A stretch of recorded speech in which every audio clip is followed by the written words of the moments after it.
So this is how to create the income that you desire from your chiropractic practice, combining statistics and marketing. So first, you will need these statistics. You'll need your case average. So how do you find your case average? You take your total collection, divide it by your number of new patients. That's your case average. Take your percentage of overhead. Now, you need to be aware of overhead comes in two different categories. There's what we call office overhead, and then we'll call total overhead. And what the difference is, there's hardcore overhead with running a practice, rent, labor, things like that, okay? But obviously, being a self-employed person, you want to learn how to deduct as many things as possible. So they wouldn't necessarily be in the office overhead, but you could make them deductible. As an example, when you learn how to make a vacation deductible, when you legally learn how to make a family vacation deductible. Well, that would not be part of the overhead, but once you learn how to do that, you're going to include it in your overhead. So you wouldn't want to look at that stat. So that would kind of be a false statistic if you were going to just look at your office overhead. So when you look at your total overhead, you want it to be high because you want to be legally deducting and putting as much in your overhead as possible.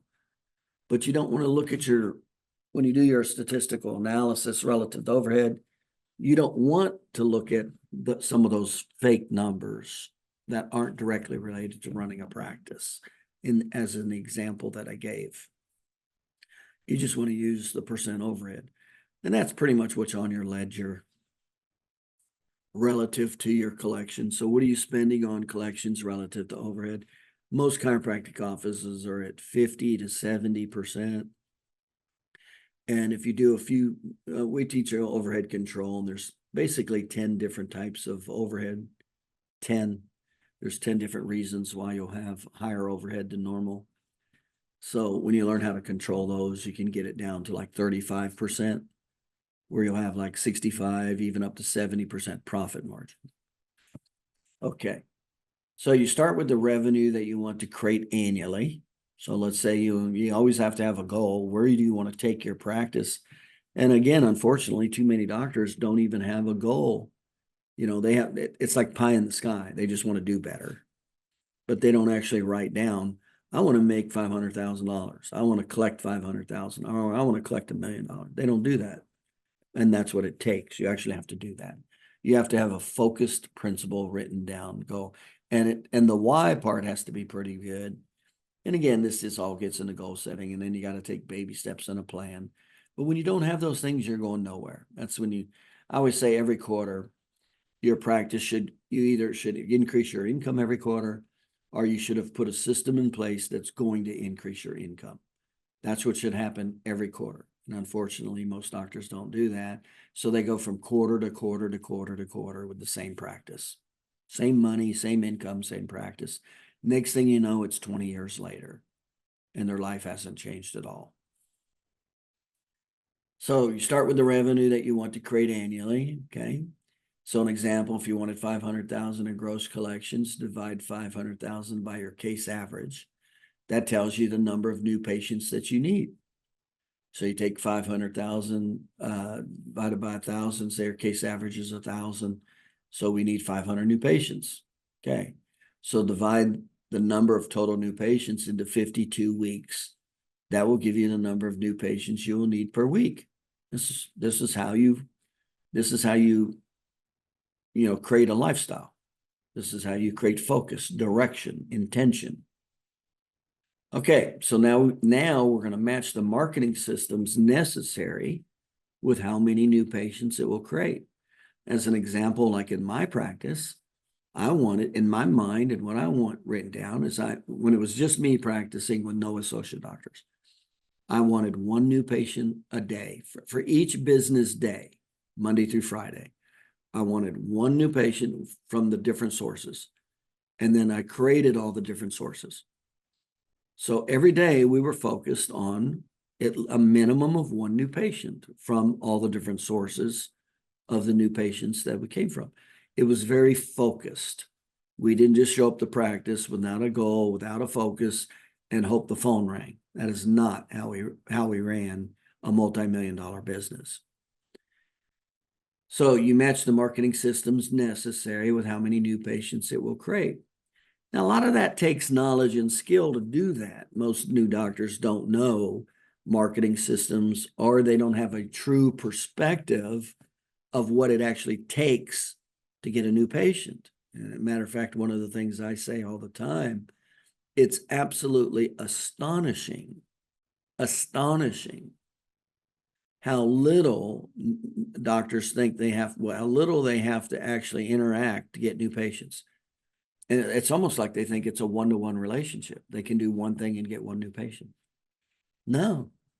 I mean, one of the best marketing systems there is, when you take the two best marketing systems, when you take good educational sales, which is the absolute best, most effective marketing, and you put it into the single best opportunity of marketing, which is your patient's spouse. When you marriage those two, it'll be 4-to-1. It'll still be 4-to-1. In other words, when you act on it 4 times, you'll get one new patient. But most doctors think they can do it one time and get one new patient. No. And then the worse your systems are, when you get away from educational sales, now you're starting to talking about 7-to-1, 15-to-1. You get into advertising, it's 1%, 1 out of 100. So you got to touch 100 people. That's called average. Good advertising that work is 3%. So you'd have to touch 100 out of 100 people that advertising piece touched. If it was good advertising, you'd only get 3 new patients, see? And that's good advertising, which is rare. Normal's 1%. Well, that's 100-to-1 ratio. And so doctors don't have a concept of that. They don't understand that, depending on the quality of the marketing system and the target market, those two will lower the amount of times that you need to apply it. And if you're not good at either one of them, you're down to even the statistics with chiropractic is only 8% utilization within a year.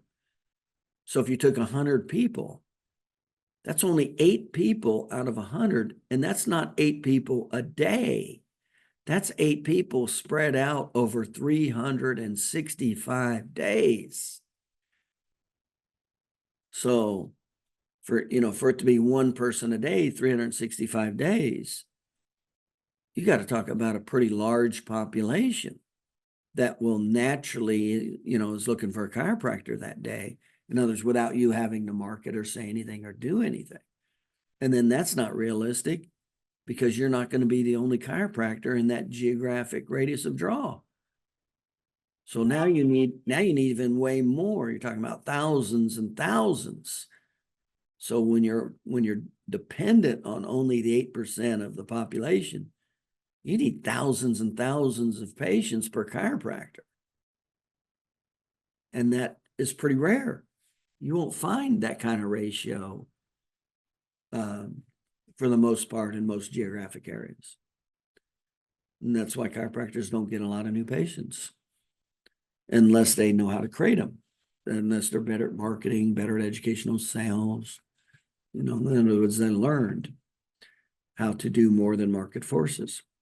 So you adjust according to your percentage of overhead to determine your income. So let's say your income, your overhead's 50%, right? So you wanted to make $100,000. You got $1,000 case average. Okay. So you kind of started looking at those kind of numbers. Okay. What's my total collections? What's my dollar per visit, my case average? And this is where patient retention gets to be a huge problem. You've got bad patient retention, everything gets worse fast. The number of new patients you need significantly goes up. The amount of money and time that you spend significantly goes up. As soon as you start spending money to get new patients, your overhead just got up. As soon as you start advertising to get new patients, the quality of new patients goes down. They're harder to get them to stay and pay, which means you have to have even more skill level. It's like a domino effect. One of these categories immediately starts affecting the other categories. So you work those. So what are the marketing systems? You will consider these categories to adjust your numbers. So obviously your dollar per visit's going to matter relative to your case average. What's your case average? Patient retention, percent overhead. And obviously you can pick, targeting, marketing certain types of cases that have a naturally higher case average. Whether you get into, and some of the common ones in chiropractic are personal injury, disc decompression, neuropathy, even weight loss. Weight loss has a higher dollar per visit, a higher case average. So all of these come together. And then most of the time it takes educating yourself in several categories to make each category easier. And of course, what's the number one is patient education and retention. That makes the greatest difference, period. That's like that one doctor I was sharing with you. He averaged 12 patient visit retention. The national average is 18. He averaged 12. And again, if you're doing patient education based on the science of the 3 phases of healing, it ranges anywhere from 31 visits to 50 to 60 visits, depending on how old the patient is, how long they've had the problem, things like that.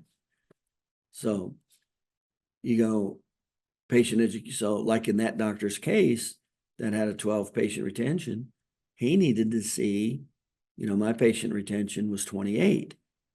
So for him to see the same amount, make the same amount of money, if the dollar per visit was the same, he would have had more than twice the number of new patients. And his overhead was 70%. My overhead was 38%.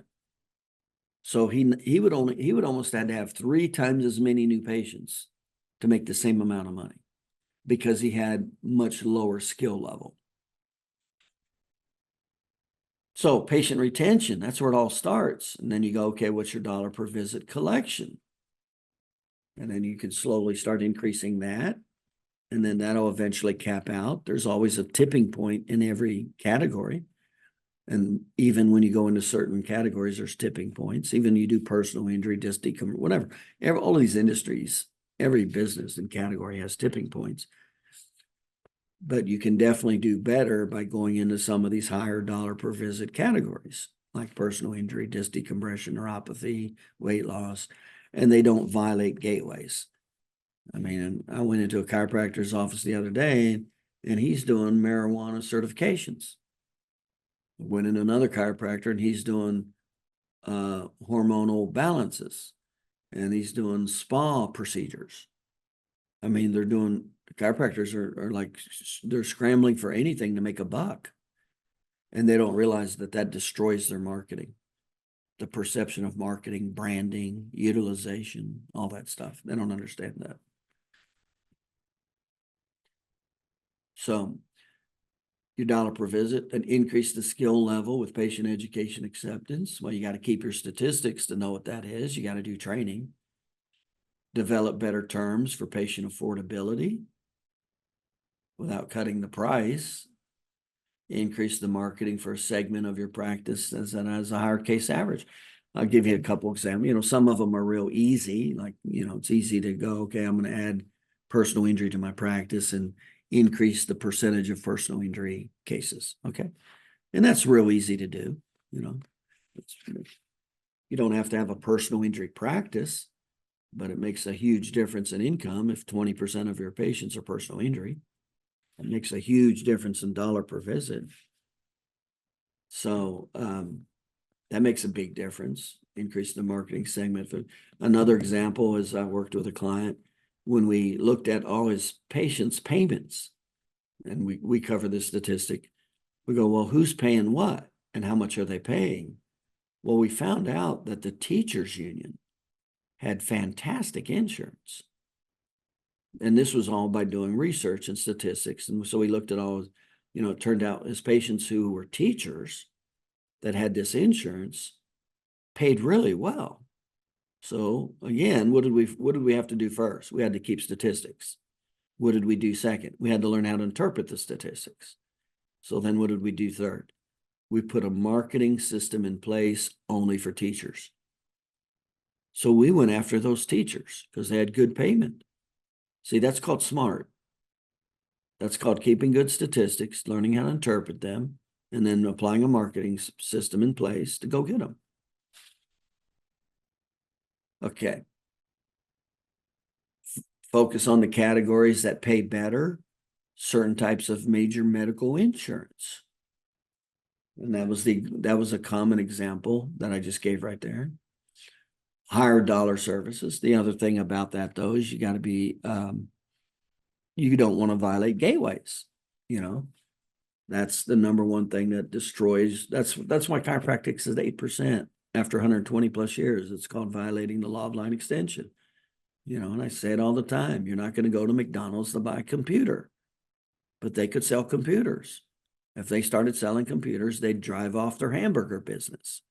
And that's what chiropractic did. And that's what it continues to do. You can't do that. And doctors just don't get it. That doctor didn't understand he was destroying his chiropractic business selling marijuana certificates. That's called a paradigm shift. That doctor didn't understand that selling cosmetic spa services in his chiropractic office was destroying his chiropractic business. See? And those are the doctors that never do well in anything. Their asses like spread out everywhere. And the bottom line is the more services you offer, the lower your profitability, the higher your overhead. That's called the Pareto principle in reverse. So you want to do the Pareto principle, and that's how McDonald's became McDonald's. They had a restaurant that served ribs. The McDonald brothers were smart enough to look at their statistics. And they said, hey, we got 80% of our revenue coming from these 9 items. And they were hamburgers and shakes and fries, that kind of thing.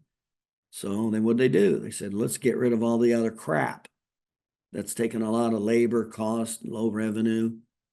And they only sold hamburgers, shakes, and fries and became multimillionaires. And just like the movie, when one of the guys bought a franchise and they started, bringing in burritos, what did Ray Kroc say? When the guy says, well, some of my clients like burritos. So what did Ray Kroc say? Send them down to the burrito shop. You have to be willing. It's a very hard, difficult. It's a very, very difficult concept for chiropractors to understand that you actually have to let go of the market segment to gain market segment. You have to give away something to be something. And that's where you get the business. That's where you get a lot of business, is in the niches, being something very specific. That's like me. I only treated back and neck pain, never marketed for anything else. Back and neck pain. That's it. That's the 84% rule in chiropractic right there. That's why 84% of the chiropractors are coming to see you, back pain, neck pain, headaches. So I didn't even violate that. We didn't do any other marketing for anything. I had 5 therapies, back and neck pain. We learned very good marketing, and it was like Henry Ford's automobile. We had unbelievable high profit, just running them through, high profit, low overhead, very ease of processing, because I didn't put them through 20 different systems. There was 5 therapies. That was it. It was very easy to train, very easy to process, everything. Profitability skyrocketed. So certain types of major medical insurance, high dollar services, personal injury, disc herniations, neuralgia, weight loss. So these don't violate, these systems don't violate the gateways. Personal injury doesn't violate the gateways of the perception of chiropractic, the branding of whatever little branding there is in chiropractic, and believe me, there is a very little amount when there's only 8% utilization and 67% negative name recognition. That's what happens when you do everything. You get tremendous negative name recognition. And that's where chiropractic's at, unfortunately. So if you want to follow that path, then you get what you get. Okay, pain management, overhead, medication, prescription, trigger point injection. One of the things that can significantly increase the business is adding pain management to the business. And how that's done is it's basically setting up a secondary office, depending on what state you're in, what you need to do legally. And then we subcontract with a pain management doctor, and they only come in for maybe 2 hours, no more than 4 hours, every like 2 weeks. So we don't hire, a pain doctor full time. That'll kill that'll crush you and throw you into bankruptcy. So they'll come out and we'll pay them hourly. And then they do their services under that LLC. It's billed under him and that LLC. And then again, every state is different how this, what you're allowed and how it's set up. But this is a very good add-on, especially if you're doing personal injury, if you have a high percentage of personal injury, because personal injury pays for all this. So when you start trying to do some of this stuff for major medical, you're not really, you got UCRs and limitations and denials, and you got a lot of problems now. With Medicare or cash, you got a lot of problems.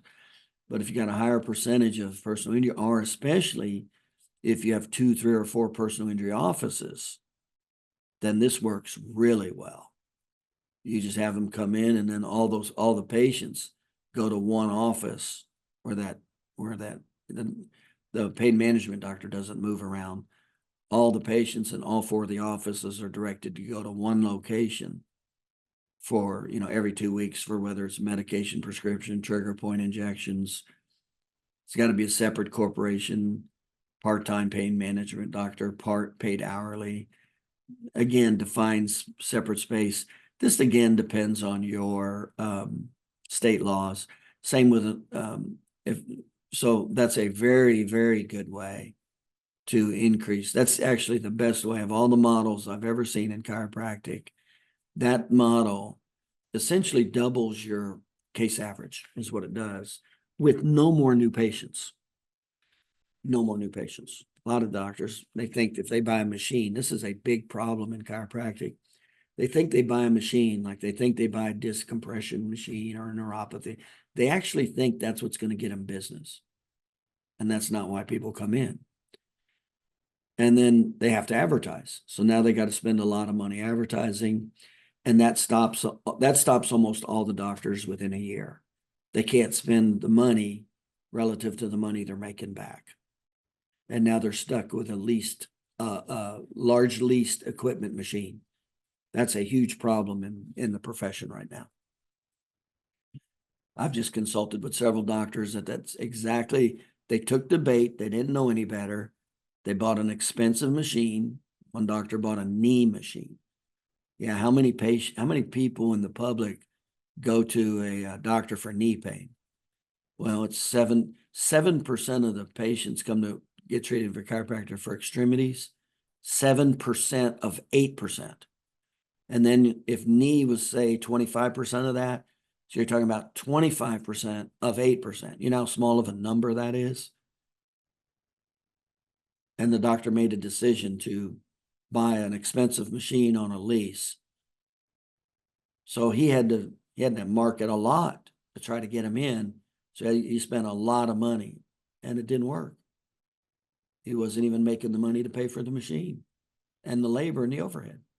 That's a real common problem in chiropractic right now. And actually, it's always been. Doctors have always thought that a machine will get them business. No, knowledge and skills would get you business. The next one's a nurse practitioner, but now you got the problem of overhead. See, that's the problem here. So again, this totally depends on the state. You know, some states require that there be a medical manager or that there's a medical provider that's at least a 51% owner. Same. So there's ways of setting it up, like the pain management, where the pain management doctor can be the 50% owner, but you can really restrict, excuse me, you can really restrict and limit what he can do. So he can't just do what he wants just because he's, excuse me, just because he's a 51% owner. And then you got the nurse practitioner, and the problem there again is overhead. These nurse practitioners make 100,000 more a year, even part-time.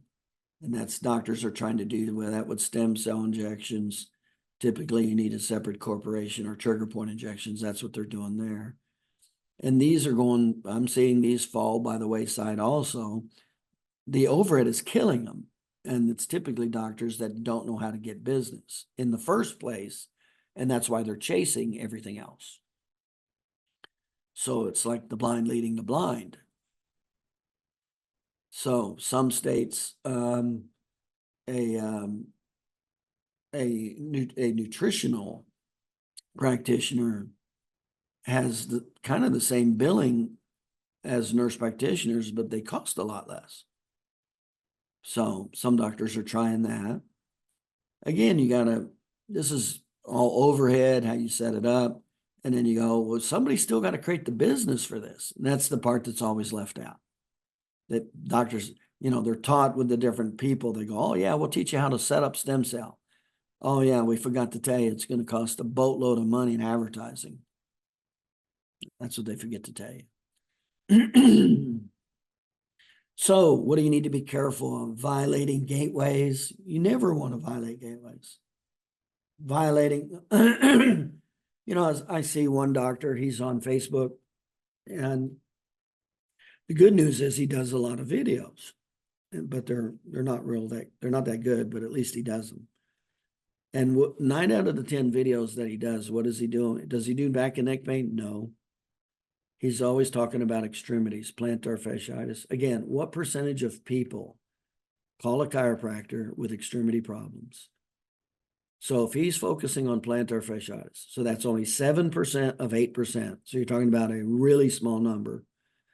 And then out of the 7, it's not even 7% because it's plantar fasciitis. So let's say it's maybe 15%.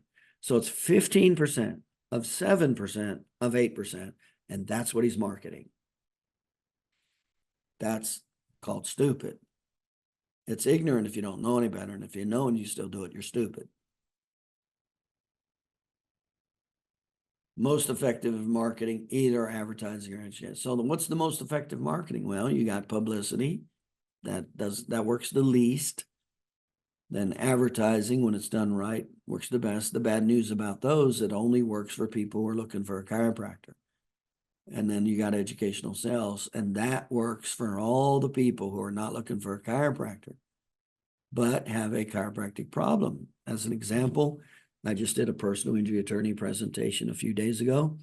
The attorney had no intentions on referring patients to the doctor. So would advertising have started him the referral or publicity? No.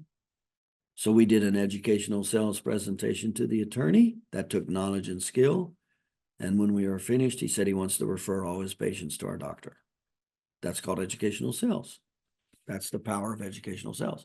And that particular attorney, that was worth $100,000 in referrals. One presentation for 1 hour created $100,000 in referrals. That's the difference between knowledge and skill and knowing marketing. So these are all the variables to consider that you want to pay a lot of attention to on how to create the income you desire from the chiropractic practice, combining your statistics with marketing. And then you put it in place and you work it. And that's what I did.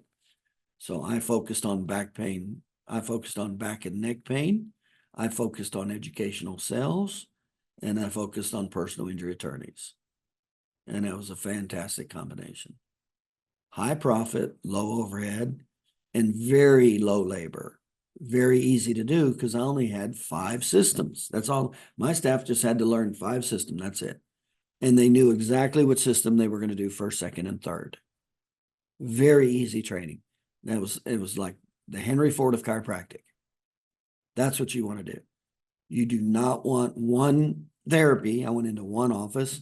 He had one therapy for this, one therapy for that, one therapy for this. And you never want one therapy because as soon as two people need it, you just stop the growth of your practice. And then he was doing one therapy for the person who had plantar fasciitis or the person who had, a rotator cuff. The few people we never even see. And guess what Ray Kroc would say to you? If he was alive, he would say, send the people that want burritos to the damn burrito place. Sell your burgers and fries. Sell your back pain and neck pain. That's what Ray Kroc would say to you to become a millionaire.